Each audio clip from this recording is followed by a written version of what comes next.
Hola a cada uno de ustedes nuevamente, un privilegio dirigirme a cada uno de ustedes y una bendición especial de parte de nuestro gran Dios y Salvador Jesucristo.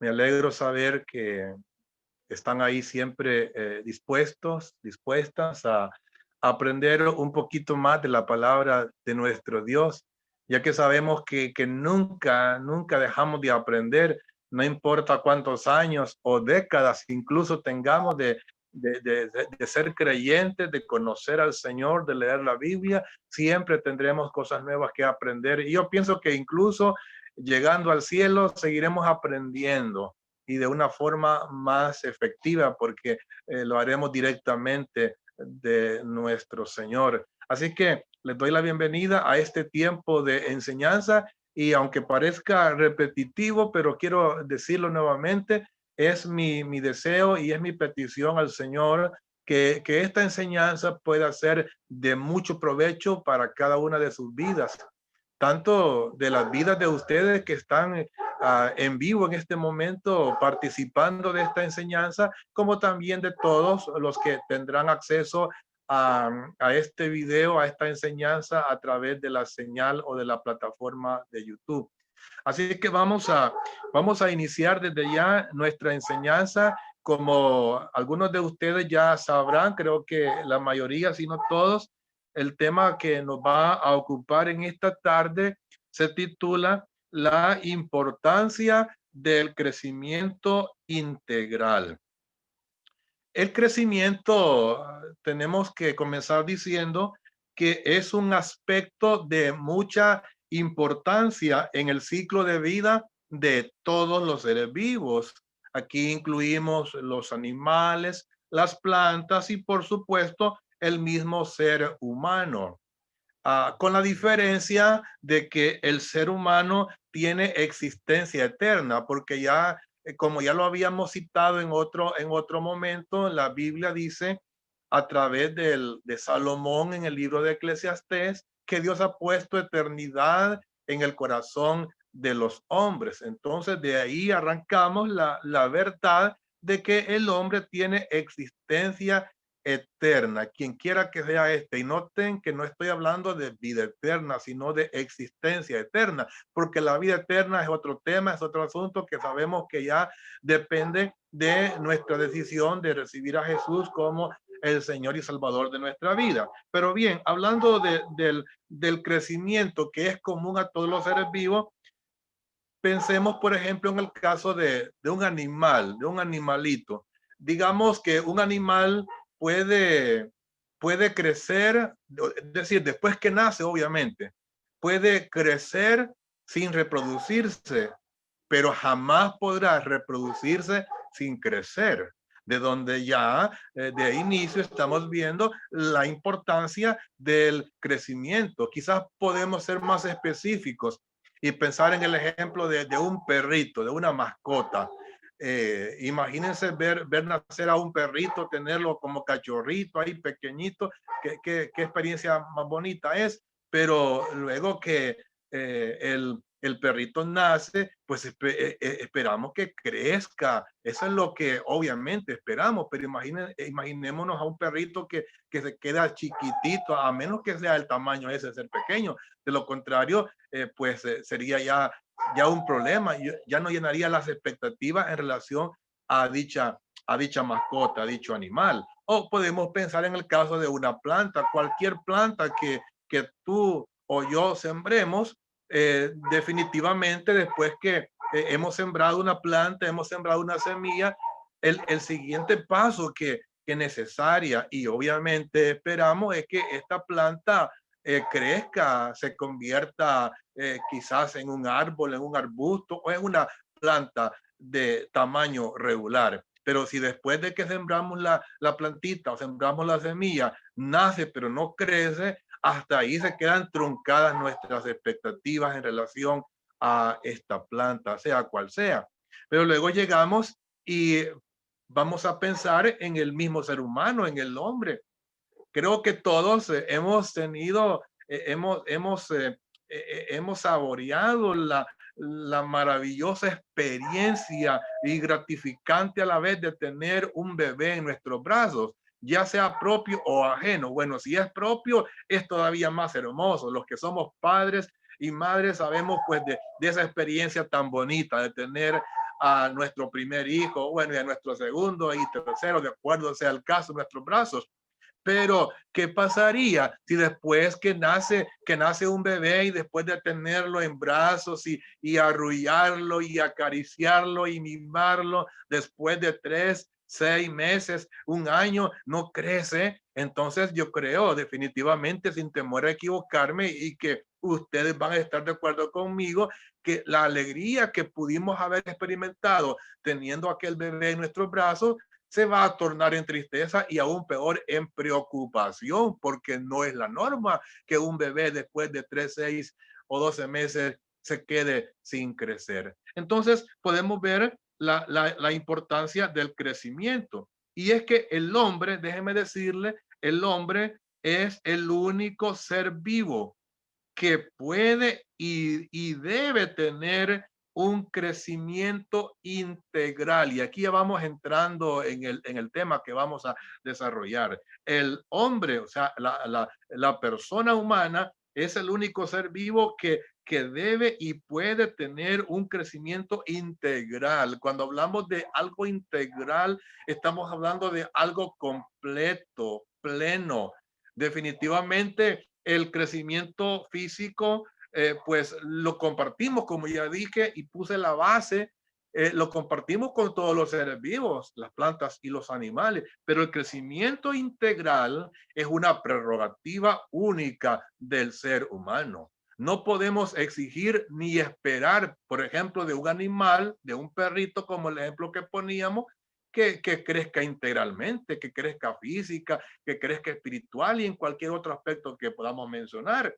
Lo mismo de una planta. Entonces los seres humanos, y quiero enfatizar esto, tenemos no solamente la responsabilidad, sino también la decisión de crecer integralmente. Y con esto, ¿qué quiero decir?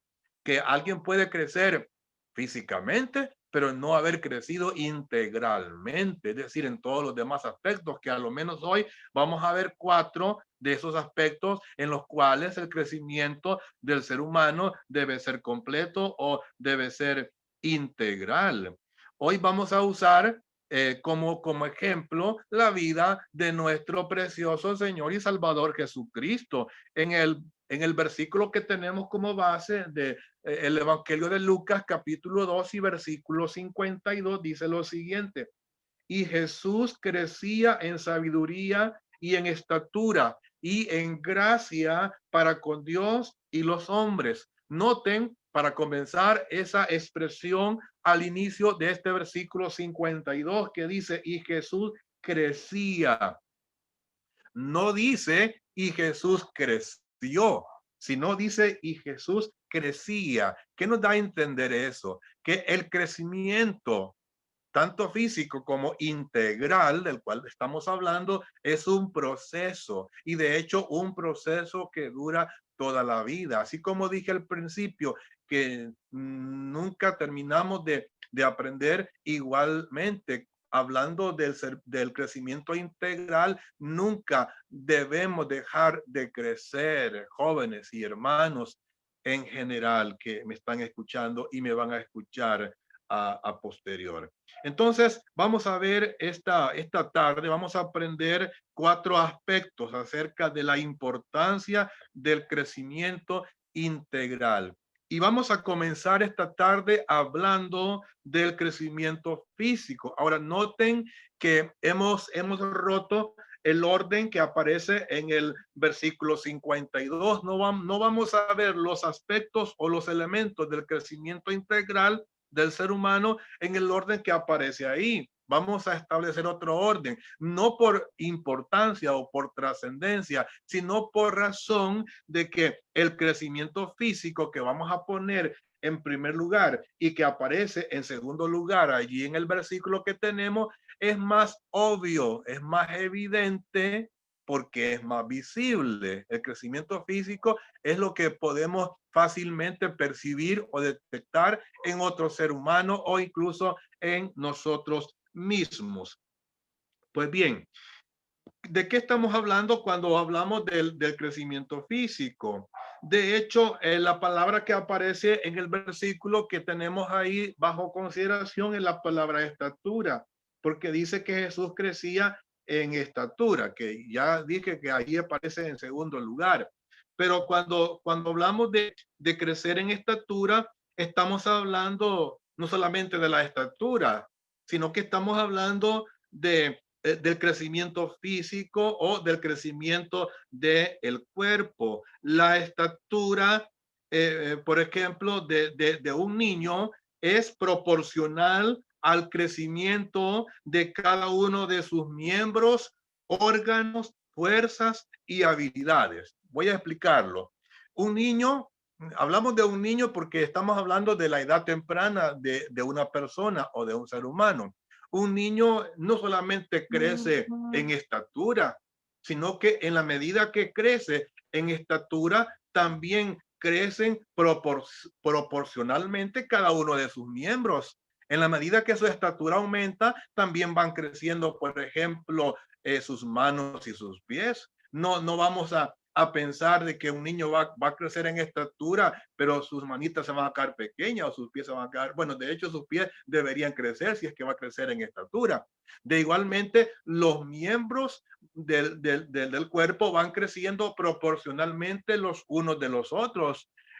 Imaginémonos qué pasaría si una mano nos crece más que la otra, o un pie nos crece más que el otro, o una oreja nos crece más que la otra, o un ojo nos crece más que el otro, o las orejas crecen más que la nariz. Entonces yo creo que estaríamos hablando de un fenómeno directamente. Entonces no es esa la norma, sino que más bien en la medida que crecemos en estatura, nuestros miembros van creciendo proporcionalmente, pero no solamente nuestros miembros externos como nuestras manos, pies, cabeza, etcétera, sino que también nuestros órganos internos, llámese el corazón, llámese los pulmones, llámese los riñones y cualquier otro órgano interno también van creciendo proporcionalmente a la estatura del cuerpo. Y esto sin presumir de conocimientos en cuanto a biología, sino que básicamente por sentido común entendemos y sabemos que esto es así. Pero no solamente crece proporcionalmente en los miembros y los órganos, sino que también crecen las fuerzas de manera proporcional. No son las mismas fuerzas que ostenta, por ejemplo, un niño de 3 años a las fuerzas que va a ostentar un niño de 10 años. Y como digo y repito, esto creo que es por sentido común, lo entendemos que así es. Pero también no solamente las fuerzas van creciendo a medida que crecemos en estatura, sino que también las habilidades naturales y otras que vamos adquiriendo van creciendo proporcionalmente a la estatura de nuestro cuerpo. Y esto solamente explicado así a la ligera para que entendamos cuál es el trasfondo o las implicaciones de crecer en estatura o de crecer físicamente. El crecimiento físico debemos entenderlo como una progresión en la calidad de nuestra vida física o si queremos de nuestra salud física. Es decir, estamos hablando de una buena alimentación, estamos hablando de una vida de ejercicio, es decir, de movilidad de nuestro cuerpo y estamos hablando también de una vida en la cual dormimos el tiempo correcto, el tiempo adecuado. Entonces, repito, la estatura o el crecimiento físico implica también el progreso en nuestra calidad de vida. Y he aquí, jóvenes, varones, señoritas, hermanos en general, he aquí entonces la importancia del crecimiento físico, o mejor dicho, la importancia del correcto crecimiento físico, porque alguien puede crecer físicamente y de hecho va a crecer físicamente, pero a veces de manera incorrecta por no tomar en cuenta estos elementos que yo he mencionado brevemente, porque habrían otros aspectos más, otros elementos más, otros consejos más que yo podría darles en relación a lo que implica el crecimiento físico. Como ven ustedes, entonces no solamente estamos hablando de crecimiento en estatura, sino que estamos hablando de crecimiento físico en todos los sentidos ya mencionados y otros que no mencionamos, pero que sí son también importantes de tomar en cuenta en lo que se refiere al crecimiento físico. Pues bien, entonces hemos comenzado por lo más obvio, por lo más evidente, por el crecimiento físico, pero que a veces, por ser obvio, a veces nos descuidamos y pensamos que estamos creciendo normal o correctamente cuando el caso sería otro. Pero vamos a ver entonces ahora el segundo aspecto en el cual tenemos que crecer integralmente, no solamente físicamente. No nos vamos a quedar, jóvenes y hermanos, no nos vamos a quedar solamente en el plano del crecimiento físico o en el plano del crecimiento en estatura, sino que vamos a ir más allá. Y vamos a hablar en segundo lugar entonces acerca del crecimiento en sabiduría, que es lo que encontramos en primer lugar en el versículo 52 de Lucas capítulo 2 que tenemos como base para nuestra reflexión. Ahora, debemos preguntarnos qué es la sabiduría. Y sé que es una palabra quizás usada con frecuencia en nuestras prácticas diarias, pero sobre todo los que somos creyentes y los que somos lectores sistemáticos de la Biblia, quizás estamos más familiarizados con la palabra sabiduría, porque la encontramos muchas veces, sobre todo si leemos el libro de Proverbios, por ejemplo, pero a veces hay palabras que no por leerlas o usarlas frecuentemente sabemos a veces la definición correcta. Pues yo quiero darles para su consumo, para su beneficio, quiero darles tres definiciones de lo que es la sabiduría. No pretendo decirlo todo con esto porque es una palabra muy amplia y quizás todavía voy a quedarme corto con estas definiciones, pero voy a darles tres. Una que yo la considero un tanto completa y me gustó y por eso la escribí. Espero que ustedes les pueda servir, pero les voy a dar otra más corta, y una tercera todavía más corta, para que tú te quedes con la que mejor te parezca o, si queremos, la que más fácil te sea retener. Vamos con la primera definición de sabiduría. Sabiduría es el carácter que se desarrolla con la aplicación de la inteligencia y el conocimiento en la experiencia propia, obteniendo conclusiones que nos dan mayor entendimiento y que a su vez nos capacitan para reflexionar, sacando conclusiones que nos dan discernimiento de la verdad, lo bueno y lo malo. Esta es la definición más completa que pude encontrar y por eso me encantó.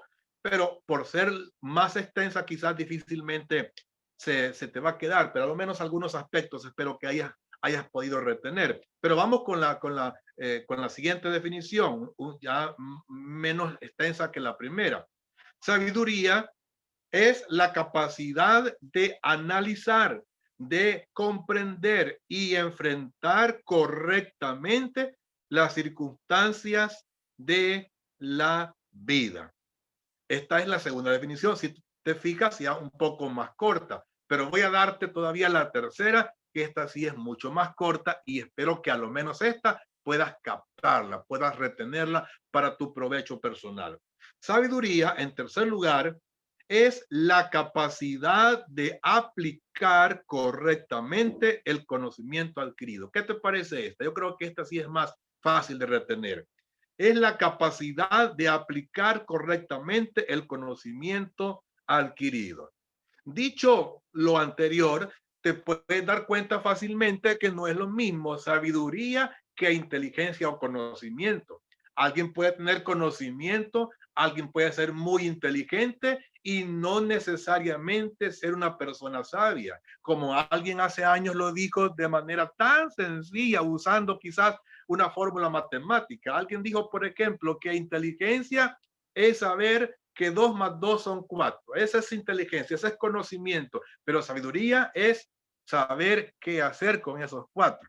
Entonces, podemos ver lo trascendental de lo que es la sabiduría desde el punto de vista bíblico, desde el punto de vista divino. Y repito, debemos establecer y trazar una clara línea divisoria entre lo que es la inteligencia, el conocimiento y lo que es la sabiduría. El conocimiento y la inteligencia son base para la sabiduría, pero no son garantía de la sabiduría. De hecho, la verdadera sabiduría, de acuerdo a la Biblia, de acuerdo a la revelación que Dios nos ha dado, la verdadera sabiduría tiene su origen en Dios y su palabra. Si tú puedes, si tú abres tu Biblia en el libro de Proverbios, al nomás arrancar casi en el inicio, capítulo 1, versículo 7, dice que el principio de la sabiduría es el temor de Jehová.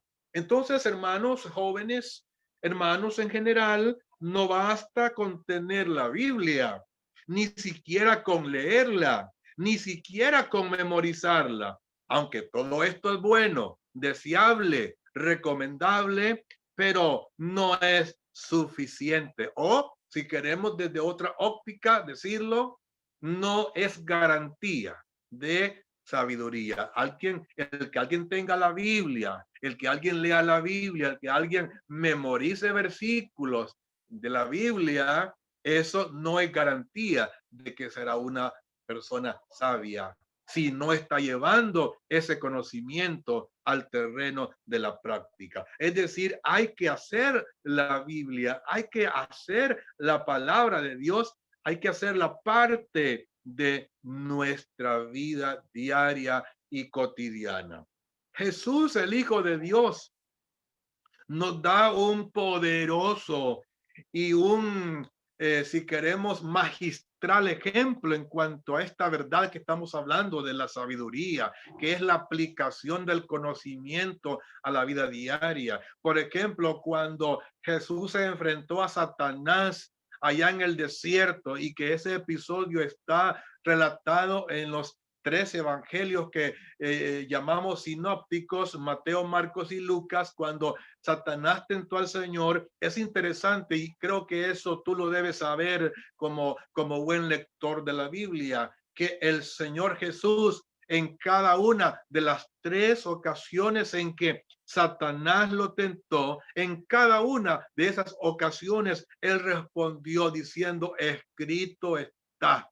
Y le citó textualmente un versículo de las escrituras que tú y yo podemos identificar fácilmente dónde está cada uno de estos versículos. No vamos a ir a ese detalle ahorita por razón de tiempo, pero lo que quiero que veas y notes es que el Señor Jesús respondió a la tentación de Satanás con la palabra de Dios. Ahora, ¿cómo logró él esto? Bueno, alguien podría decir, pero es que Jesús era Dios. Es más, algo que quiero que no se me olvide y decírtelo. Él dijo, escrito está, pero citó textualmente el versículo. ¿Y por qué digo esto? Porque a algunos creyentes a veces fácilmente nos lavamos las manos diciendo, no, si es que ahí está en la Biblia, decimos, y cuando nos cuestionan de algo, no, si es que la Biblia dice, y a veces caemos en errores de citar cosas que no están en la Biblia, como por ejemplo alguien dice, no, sí que la Biblia dice que Dios dice, ayúdame que te ayudaré, pero ¿dónde está eso? ¿Dónde dice eso la Biblia? O alguien más puede ser un poquito más rebuscado y quizás decir, no, es que la Biblia dice que ni una hoja cae a tierra si no es por la voluntad de Dios. De hecho, escuché una vez a alguien que dijo eso Y luego yo lo emplacé con la escritura y le dije, hermano, ¿y dónde dice eso la Biblia? No, si ahí está, me dice, pero ¿dónde está? Y no me pudo demostrar que la Biblia dice eso, porque la Biblia no dice eso. Ahora, que es un principio bíblico, sí, pero que sea un versículo bíblico, no. La Biblia no dice que ninguna hoja cae a tierra si no es por la voluntad de Dios. La Biblia sí dice que ningún pajarito cae a tierra si no es por la voluntad de Dios, para que notes que fácilmente podemos a veces presumir que estamos citando la Biblia cuando estamos citando quizás una idea, una buena idea que se nos vino a la mente. Jesús citó textualmente la Biblia. ¿Cómo lo logró? Creciendo en sabiduría, creciendo en sabiduría. Si tienes todavía abierta tu Biblia en Lucas 2:52, quiero que te fijes en el versículo 46. Dice, y aconteció que 3 días después le hallaron en el templo. Es decir, María y José, ustedes saben que el contexto de este versículo 52 que leímos es cuando el Señor Jesús viajó con sus padres, con María y José, a Jerusalén, y de regreso a su tierra natal, él se les había extraviado. Bueno, la verdad, él no estaba perdido porque él sabía dónde estaba y por qué estaba ahí en el templo. Pero a lo que quiero que lleguemos es a lo que dice el versículo 46. Y aconteció que 3 días después le hallaron en el templo, sentado en medio de los doctores de la ley, oyéndoles y preguntándoles. ¿Cómo logró eso el Señor? Y luego podemos argumentar, alguien podría argumentar, bueno, pero es que él era Dios, él era el Hijo de Dios.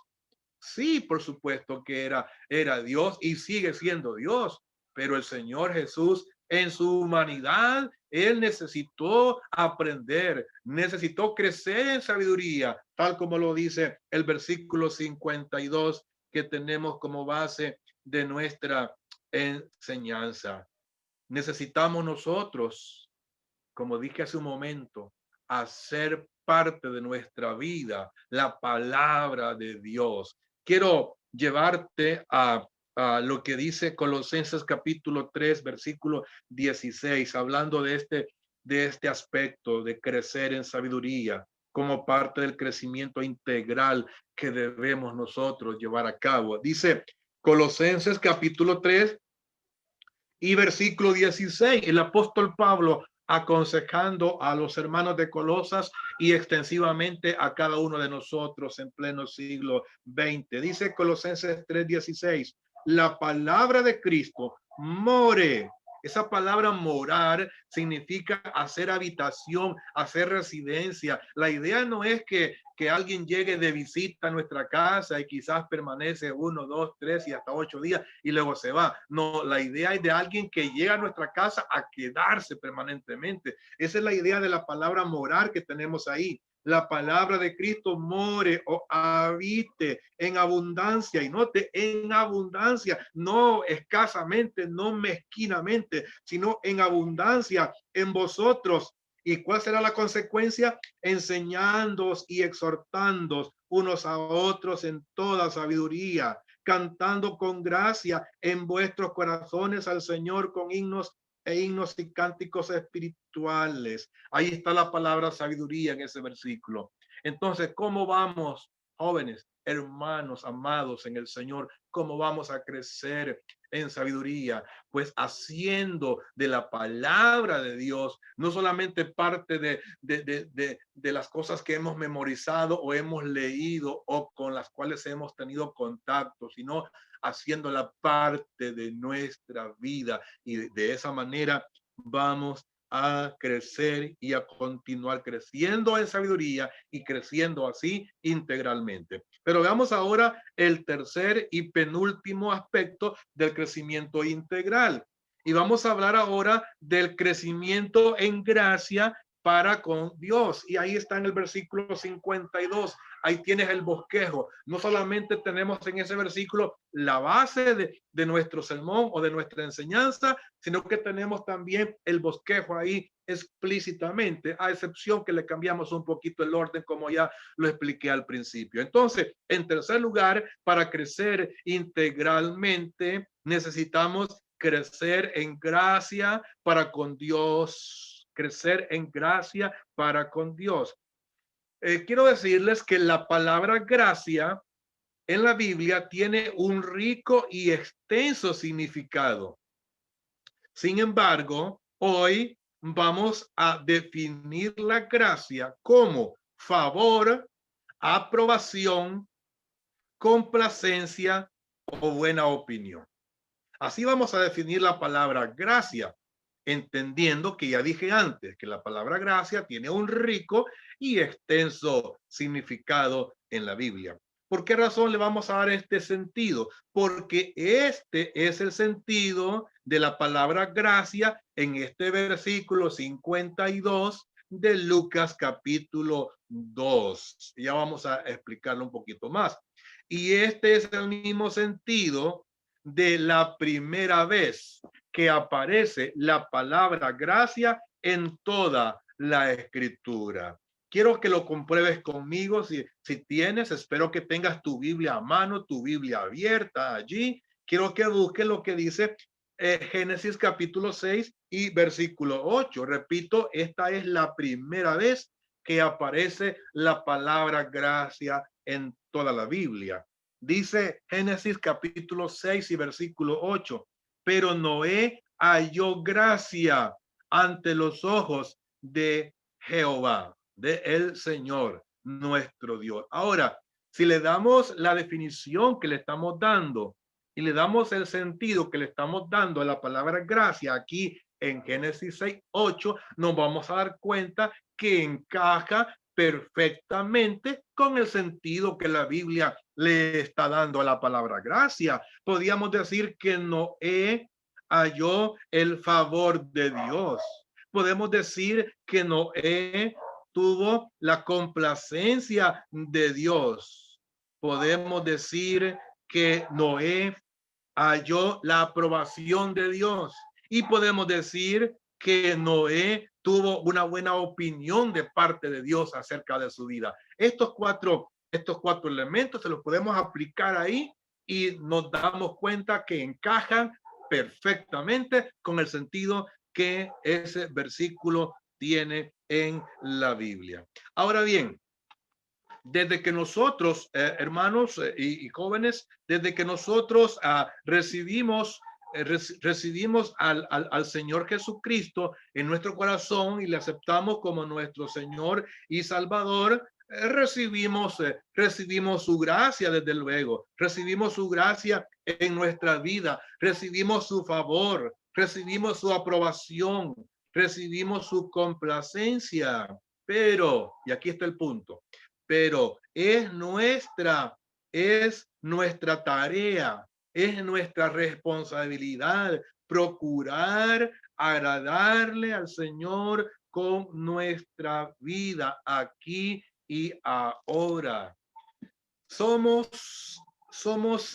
agraciados porque el Señor con su gracia y por su gracia nos alcanzó para ser salvos. Pero ahora, como creyentes, individualmente, debemos cada día procurar vivir vidas agradables a Él. Aclaro que esto no va a sumar o restar más salvación, porque toda la salvación que necesitábamos ya la recibimos de una vez y por todas. Para que entendamos esta idea, esta enseñanza, quiero que busques conmigo, por favor, si eres tan amable. Quiero que busques conmigo 2 Corintios capítulo 6, ahí en tu Biblia. 2 Corintios en el capítulo 6, para que podamos ratificar por la Biblia esta verdad que estoy compartiendo con ustedes. Dice 2 Corintios en el capítulo 5 y veamos el versículo 6 al 9. Dice la palabra bendita de nuestro Dios de la manera siguiente, 2 Corintios capítulo 5 versículo 6. Así que vivimos confiados siempre y sabiendo que entre tanto que estamos en el cuerpo, estamos ausentes del Señor, porque por fe andamos, no por vista. Ahora, fíjate lo que dice el versículo 8, pero confiamos y más quisiéramos estar ausentes del cuerpo y presentes al Señor. Por tanto, y aquí va el núcleo de la enseñanza, por tanto, procuramos también o ausentes o presentes, serle agradables. Eso es lo que Pablo está diciendo. Es una premisa que debe constituirse en una meta, en un estilo de vida para los creyentes, procurar serle agradable. Dice Pablo estando ausentes o presentes. Por supuesto, ya vimos ahí que Pablo está explicando que estar ausentes del cuerpo es estar presentes al Señor, que eso se refiere a cuando muramos o cuando Él venga por nosotros, pero estando en este cuerpo, estamos ausentes del Señor porque estamos presentes al cuerpo, pero estando ausentes del Señor por estar presentes en este cuerpo debe ser nuestra meta o nuestro interés, el procurar serle agradables con nuestra vida, con nuestros pensamientos, con nuestras acciones, con lo que oímos, con lo que vemos, con lo que hablamos. Debemos, jóvenes, procurar ser agradables al Señor. Pero aún quiero llevarte a otro versículo más, solo a otro más, aunque hay muchos que pudiéramos citar, pero quiero llevarte a Hebreos capítulo 12, un poco más adelante. Mira conmigo lo que dice Hebreos en el capítulo 12 y versículo 28. Hebreos capítulo 12 y versículo 28. Dice la palabra del Señor así. Así que, recibiendo nosotros un reino inconmovible, tengamos gratitud y mediante ella sirvamos a Dios agradándole con temor y reverencia.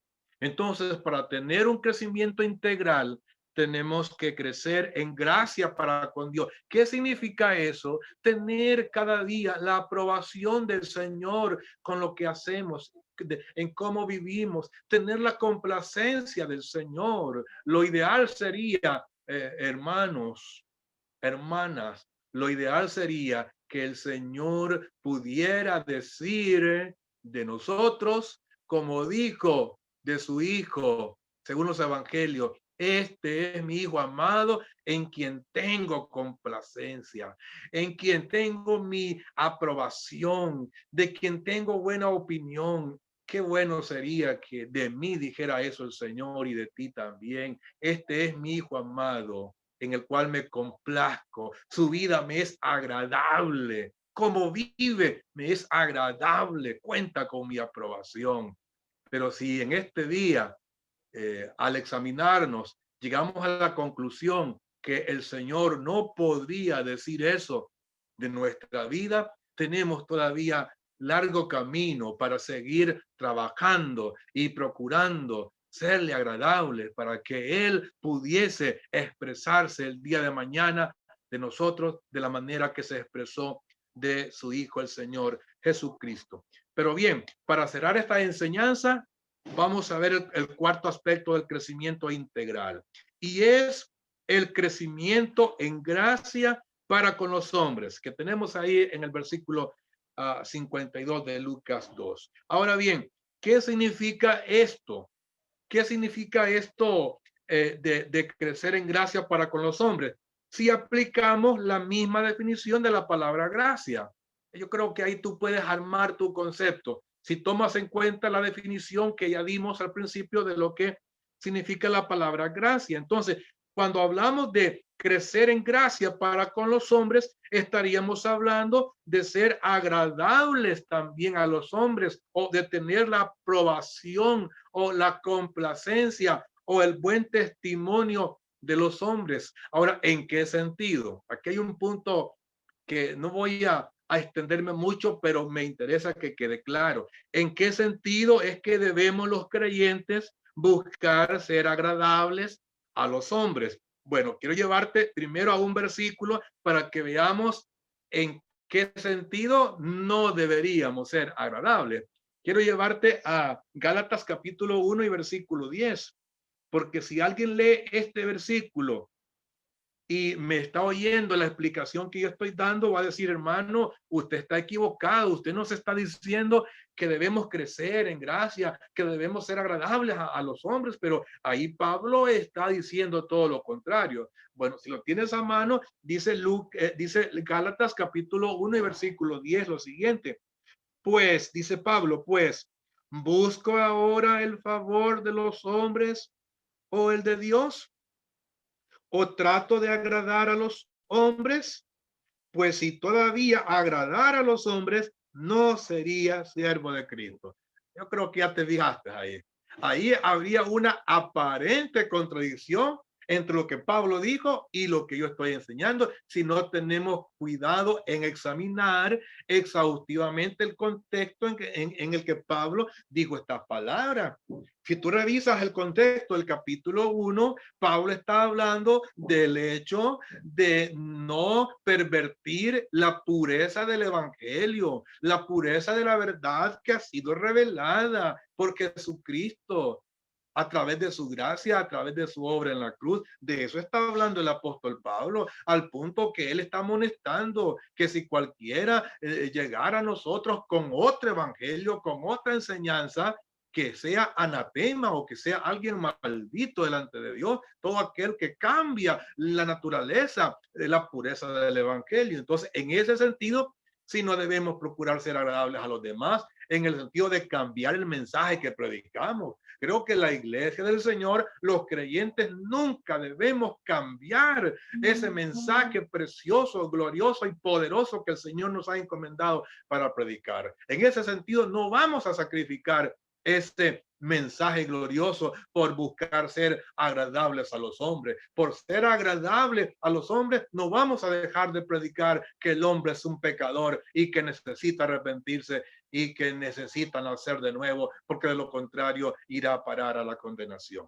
Ahora, habiendo explicado esto, ahora vamos a ver entonces en qué sentido sí se nos manda a crecer en gracia delante de los hombres, como el mismo Señor Jesucristo creció en gracia. Y ustedes saben que Jesús, cuando tuvo que decir las verdades, se las dijo a los mismos religiosos, a los mismos príncipes religiosos, a los sacerdotes, a los fariseos.